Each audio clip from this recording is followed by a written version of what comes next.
रियो को पोलियो कैसे मार गया भाई, इसकी टांगे देखो भाई। एपिसोड के स्टार्टिंग में हम देखते हैं जहाँ पे अपना सांग खान नींद में चलते हुए बाथरूम की तरफ जा रहा होता है, बट तभी एक रूम में से उसे आवाजें आती हैं और वो सोचता है कि इतनी सुबह सुबह क्या हो रहा है। तब वो जाके देखता है पार्टी चल रही है और मुझे बुलाया भी नहीं तुम लोगों ने कुत्तो। फिर वो रियो से पूछती है कि इतनी सुबह सुबह तुम लोग पार्टी कर रहे हो, जहाँ पे रियो कहती है कि अभी सुबह कहाँ हो रही है, अभी तो रात जवान है बाकी और अभी तो पार्टी हो रही है। पर सांग खान कहता है कि हाँ ठीक है, दिख रहा है पार्टी चल रहा है, सब मजे कर रहे हैं यहाँ पे, क्यों किस लिए यहाँ पे पार्टी चल रही है। तब रियो कहती है कि हाँ मैंने यहाँ पे पार्टी रखी है बिकॉज वेलकम टू रूदो, हमने यहाँ पे रूदो के लिए पार्टी रखी है। तो वहाँ पे सांग खान रूदो खोजता है कि रूदो कहाँ। जब वो देखता है तब वो पूछता है कि पार्टी इसके लिए, बट ये बंदा इतना अपसेट क्यों है। तो वहाँ पे रियो कहती है कि लास्ट मिशन में इसका वाइटल इंस्ट्रूमेंट के साथ इतनी अच्छी तरह से मिलन नहीं हो पाया, जिस कारण इसका वाइटल इंस्ट्रूमेंट इसे धोखा दे दिया, इस वजह से बंदा सैड है। तो वहाँ पे सांग खान कहता है कि अरे यार बुरा हुआ। और सांग खान रियो से ये भी पूछता है कि पिछले मिशन में तुम लोगों की मुलाकात एक अजीब से ट्रैश बीस्ट के साथ हुई। तो वहाँ पे रियो कहती है कि हाँ हमें वहाँ पे एक ऐसा ट्रैश बीस्ट मिला जो कि अजीब था, बिकॉज ऑफ दैट कि वो एनिमा से पावर अप नहीं हो रहा था, वो हो रहा था एक वाइटल इंस्ट्रूमेंट से, वो एक वाइटल इंस्ट्रूमेंट से पावर ले रहा था और वाइटल इंस्ट्रूमेंट के दम पे वो जिंदा था और इस वजह से वो अजीब था और मुझे पता नहीं क्या करना था, उसका नहीं करना था, जिस वजह से मैंने अपने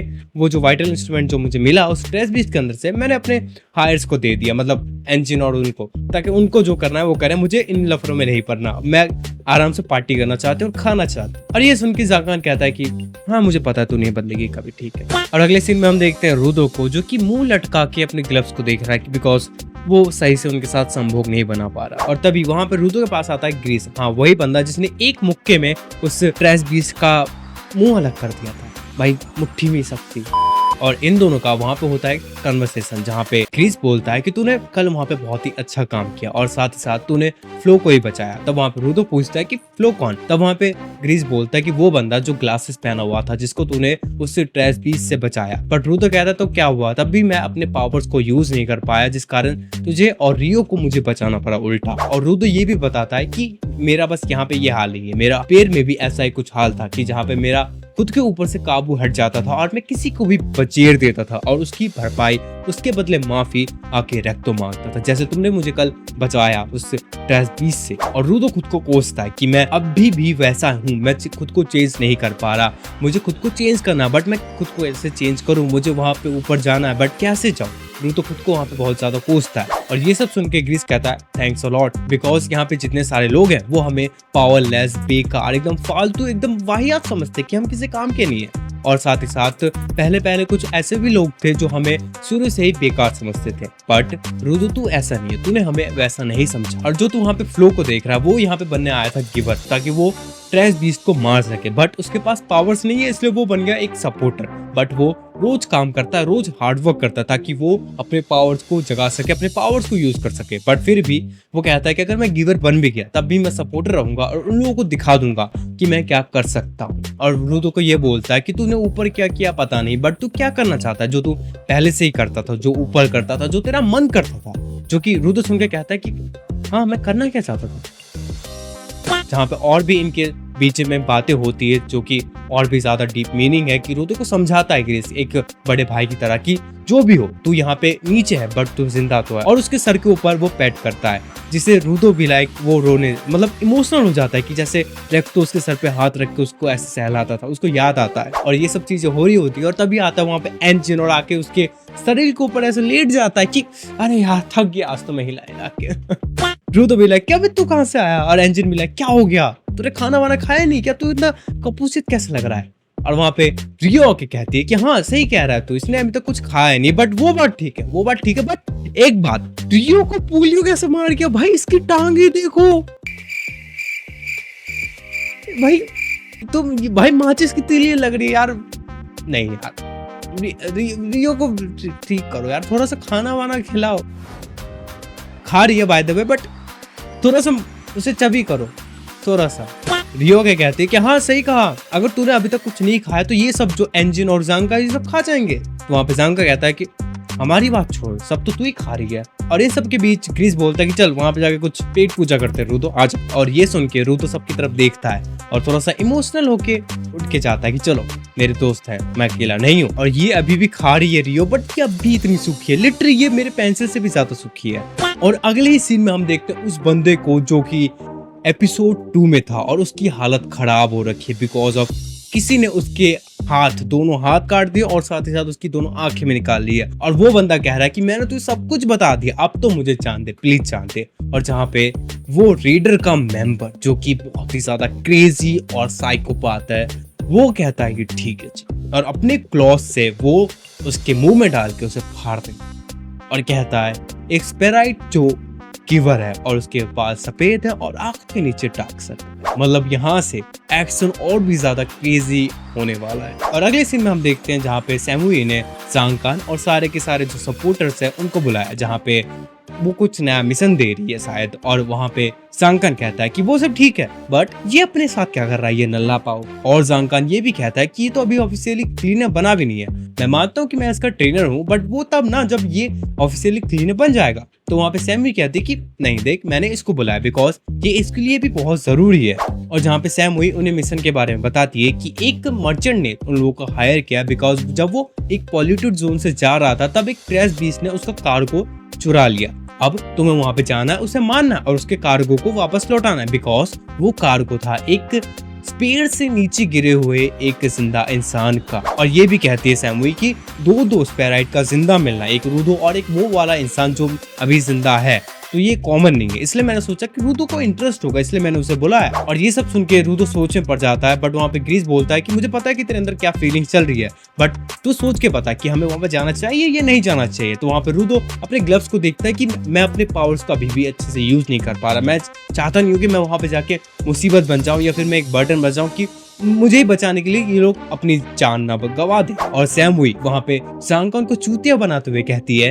कि एंजन ने कहा था कि जांग कान सब कुछ संभाल लेगा, वो बहुत ही पावरफुल है। और ये सब सुन के जांग कान भी लाइक कि चलो तो आड़ी।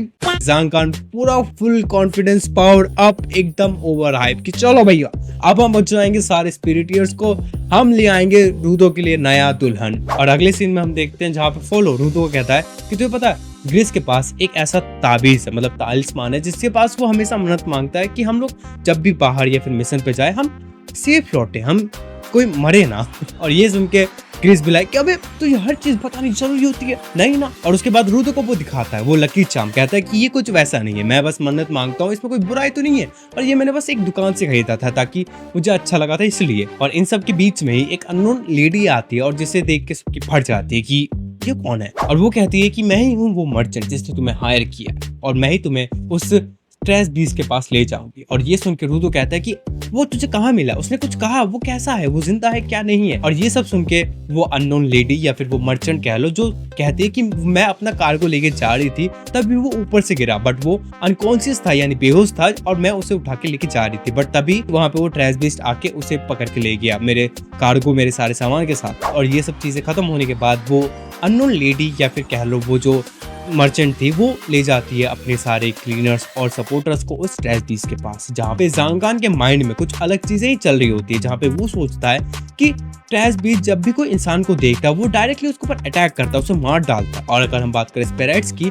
वो जैसे ही ऊपर से गिरते हैं वो मर जाते हैं, उनका लिटरली सर्वाइवल चांस 0% होता है। और एक और चीज, ट्रैश बीस्ट कब से किडनैपिंग करने लगे और लोगों को उठा के ले जाने लगे, ये बहुत सारी चीजें अलग हो रही हैं, चीजें चेंज हो रही है और चीजें बहुत ही ज्यादा पेचीदा होती जा रही हैं। और वो लेडी उन सबको एक अबैंडन से बिल्डिंग में ले आती है और वहां पे वो सब देखते हैं कि हाँ वहां पे कोई बैठा हुआ है, बट कौन है नहीं पता।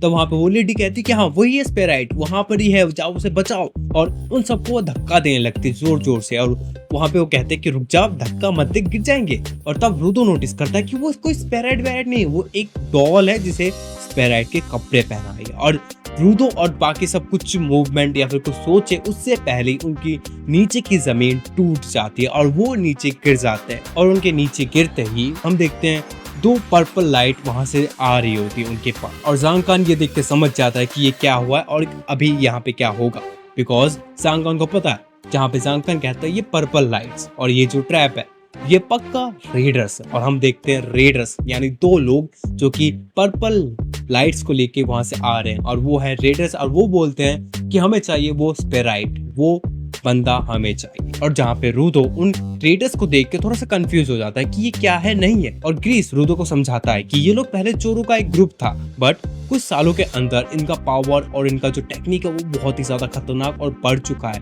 और ये लोग कुछ अलग से एक्सपेरिमेंट कर रहे हैं जो कि बहुत ही ज्यादा क्रेजी और अजीब है। और ये भी कहता है कि जो कुछ रेडर्स हैं वो गिवर्स भी हैं, मतलब हाँ ये लोग गिवर्स हैं और ये भी एक वाइटल इंस्ट्रूमेंट यूज कर सकते हैं, और इनका वाइटल इंस्ट्रूमेंट और भी ज्यादा क्रेजी है। मतलब मैं कह सकता हूँ कि हाँ अगर क्लीनर्स अच्छे हैं तो इनके अपोजिट रेडर और रेडर्स बहुत ही ज्यादा खतरनाक है। अगर तुम्हें इनके ऊपर फुल डिटेल वीडियो चाहिए रेडर्स के ऊपर तो तुम मुझे कमेंट में जरूर बता सकते हो कि एक वीडियो लाने के लिए मैं ले आऊंगा, और वैसे भी मैं ले ही आऊंगा, तुम क्या ही कमेंट करो।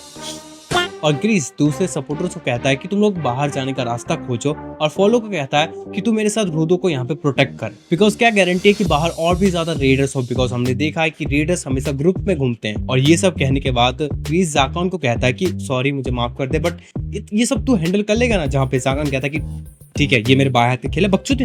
और जब रूडो और सारे के सारे अपने सपोर्टर्स जब निकल जाते हैं वहां से, मतलब निकलते हैं मतलब भागते हैं, तो वहां पे जाकान उन रेडर्स को कहता है कि मुझे पता था तुम लोग कभी ना कभी पता लगा लोगे कि अपने साथ एक स्पिराइट है, बट मुझे पता नहीं था तुम इतनी जल्दी पता लगा लोगे। अब देखो उन्हें बेच कर तो तुम माला माल हो जाओगे, अच्छा है चलो कर लोगे तुम, बट मुझे उससे कोई इंटरेस्ट नहीं। जहाँ पे रेडर्स कहते हैं कि नहीं हम उसे बेचना नहीं चाहते, हम बल्कि स्पिराइट्स के बारे में और जानना चाहते हैं, समझना चाहते हैं। और कहता है कि जिंदा स्पिराइट से अच्छा और क्या होगा किसी स्पिराइट को जानने के लिए, और मुझे ये भी जानना है कि वो स्पिराइट पाउडर से जिंदा कैसे निकला। और गाचिकुता वर्ल्ड में पाउडर बहुत ही ज्यादा क्रेजी चीज है, पाउडर ही है जो कि तुम्हारा स्पेयर और ग्राउंड को अलग रखता है। मतलब बॉर्डर तुम अगर समझो कि वहां पे एक बंदा है जो कि उस जगह की देख रेख करता है, और वो जगह बहुत ही ज्यादा डेडली है। मतलब अगर तुम बॉर्डर में जाओगे इसका मतलब तुम मर भी सकते हो। जहाँ पे ये सब सुन के जाकान कहता है कि मतलब ये तुम्हारा ही ट्रैप था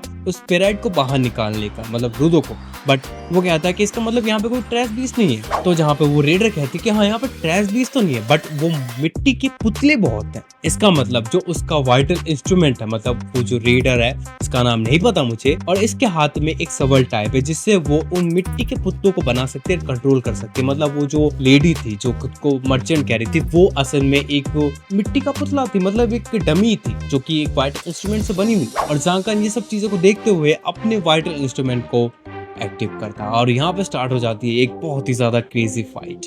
और ये फाइट स्टार्ट होते ही जहाँ पे हम देखते हैं जाकान आराम से मिट्टी के पुतलों को तोड़ रहा होता है, कि कहता है कि ये सब मेरे लिए बाएं हाथ का खेल है, बट वहां पे वो रेडर वो फीमेल लेडी कहती है कि आराम से, बिकॉज इसके अंदर कोई रियल वन है। अब रियल वन क्या था वो जाकान भी समझ नहीं पाया, बट जब वो मिट्टी के पुतले तोड़ रहा था तब वो टकला मिट्टी के पुतलों के अंदर से निकला और जाकान में बजेड़ दिया एक मुक्का, जो कि उसके लिए और मेरे लिए बहुत ही सरप्राइजिंग था कि वो उसके अंदर आया कैसे। और ये हिट जाकान को बहुत बुरा पड़ता, बट ये सब होते हुए वो टकला कहता है कि तू अपने घमंड में इतना चूर हो गया कि तूने मुझे देखा है नहीं, भाई इतना ज्यादा ज्ञान।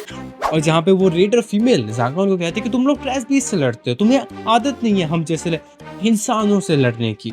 और यही चीज बहुत टाइम तक कंटिन्यू होती रहती है कि जाकान मिट्टी के पुतलों को मार रहा होता है और वो बंदा छुप छुप के जाकान के ऊपर पीछे से बार बार अटैक कर रहा होता है और जाकान डैमेज ले रहा होता है। बट उनको नहीं पता होता कि जाकान उसके टेक्निक को नलीफाई करने के लिए सीख रहा है कि ये कैसे काम कर रहा है और क्या चीज हो रहा है, वो उसको एनालाइज कर रहा है। वो समझते नहीं है रेडर्स खुद अंधे हो रखे हैं कि मैं एक क्लीनर को पीट रहा हूँ, ओ भाई, बट कब तक? बिकॉज कहते हैं ना हर बाप का एक बाप होता है जिसे हम दादाजी। और अगले सीन में हम देखते हैं जहाँ पे जाकान अटैक कर रहा होता है बट वो फंस जाता है मिट्टी में यानी कीचड़ में, जहाँ पे हमें वो रेडर वो फीमेल बताती है कि मैंने यहाँ पे पहले से ही वो कीचड़ डाल के रखा था और तू जितना ज्यादा यहाँ मूव करेगा तो उतना ज्यादा फंसता जाएगा, यानी एक दलदल की तरह। और ये भी कहता है कि तू पहला रेडर है जो मेरे सामने पंगा ले रहा है और ऐसे ही अगर चलता रहा तू हार जाएगा, तू हमसे जीत नहीं सकता। और ये सब बातें सुन के जाकान भी लाइक कि चुपचाप रहने का, तुम्हारी ये टिक टिक सुन के मेरा दिमाग का भोसड़ा हो चुका है, मैं और नहीं सुन सकता। और जहाँ पे जाकान अब बोलता है फाइनली कि देखो मैं इतनी देर से सह रहा था सुन रहा था कि जहाँ पे तू अपने फावड़े से ये सब चीजों को क्रिएट करती है और वो बंदा अपने वाइडल इंस्ट्रूमेंट से मुझ पे अटैक कर रहा है, बट मैं गलत था। जहाँ पे अब मेरे को रियलाइज हुआ कि तू अपने फावड़े से जब वो पपेट्स यानी मिट्टी के पुतले बनाती है तब वो टकला अपने उस स्नो शूज की मदद से जो वो पहना उससे वो मिट्टी के ऊपर चल सकता है। इसका मतलब वो मिट्टी के अंदर घुस जाता है, जिस वजह से वो यूज कर पा रहा है उन पुतलों का और वो हाइड हो पा रहा है और वो मुझ पे पंच मार रहा है। इन केस कि मैं सोच रहा था कि वो कोई वाइटल इंस्ट्रूमेंट यूज कर रहा है, बट नहीं। और जाकान उन दोनों के मजे लेते हुए कहता है कि तू मिट्टी से खेलती है और वो मिट्टी के ऊपर चल पाता है, इसलिए तुम दोनों को पार्टनर बनाएगा, वरना तुम दोनों तो न लेगा। और ये सुन के उन दोनों रेडर्स की 64 चूतरे लाल हो जाती है कि तू हमारा मजाक कैसे उड़ा रहा, हम रेडर्स हैं। और ये कहते हैं कि तेरे इस मजाक से कुछ चेंज नहीं होने वाला, तू मरने वाला। और जहाँ पे जांगकान कहता है कि हाँ मैं मानता हूँ मेरा एक्सपीरियंस नहीं है उतना तुम लोग के साथ लड़ने का या फिर इंसानों के साथ, बिकॉज मैं अपने वाइटल इंस्ट्रूमेंट के बारे में सब कुछ जानता हूँ, मैं उसके साथ रोज ट्रेन करता हूँ, मैं उसके साथ रोज बातें करता हूँ, मैं उसका रोज अच्छे से ख्याल रखता हूँ और मुझे सब कुछ पता। और जाकान ये सब बोलते हुए अपने वाइटल इंस्ट्रूमेंट को जमीन में धह मारता और उससे निकलती है वेव्स। वो वेव्स एक एक्सरे की तरह या फिर कह लो एक थर्मल विजन कैमरे की तरह या फिर तुम कुछ भी कह लो वैसे काम करती है। और जाकान को पता चल जाता है कि कौन कहाँ पे, और उसे पता चल जाता है कि वो टकला वो कहाँ पे किस मिट्टी के पुतले के अंदर है। और जाकान जैसे ही उनको फाइनलाइज कर लेता है वो उड़ के जाके उस टकले में और उस फीमेल में ढह भर देता है, मतलब खत्म। और जैसे ही वो फीमेल डाउन होती है सारे के सारे मिट्टी के पुतले खत्म हो जाते हैं वहां पर ही। और जाकान भी लाइक देखा पेल दिया ना मैंने, बट ये जाकान की गलती थी बिकॉज उसके पीछे था वही रेडर बंदा जिसने उन किडनैपर्स का बुरा हाल किया था, यानी वो साइकोपाथ बंदा। और उसकी आंखें बहुत ही ज्यादा क्रीपी लग रही थी। यानी अगले एपिसोड में यानी एपिसोड 6 में हम देखने वाले हैं एक बहुत ही क्रेजी फाइट एक साइकोपाथ के साथ, जिसे दर्द फील करने में मजा आता है, प्लेजर मिलता है और उसका दर्द उसे सेक्सुअल नीड्स देता है। मतलब गाचियाकुता का एपिसोड जो नेक्स्ट एपिसोड होने वाला है वो और भी ज्यादा क्रेजी होने वाला है, तो स्टे ट्यून्ड। आज के लिए बस इतना ही था आज के एपिसोड में। और लिटरली आज का ये एपिसोड भी बहुत ही ज़्यादा अच्छा लगा मुझे देखने में कि हाँ थोड़ी चीज़ें ऊपर नीचे हुई, बट एट द एंड जो चीज़ें हैं जो अपने नेक्स्ट एपिसोड में होने वाली है वो और भी ज़्यादा क्रेजी होने वाली है। और तुम्हें ये फाइट कैसा लगा और गाचियाकुता कैसा लग रहा है तुम्हें, ज़रूर कमेंट करके ज़रूर बताना। और इस वीडियो में क्या अच्छा लगा नहीं लगा डू कमेंट, और पसंद आए तो लाइक करो शेयर करो और सब्सक्राइब करो। तब तक के लिए सायोनारा, जाना या साना जो भी हो, ऐसा ही कुछ होता है जो भी हो। मिलते हैं अपने अगली वीडियो, तब तक के लिए बाय बाय।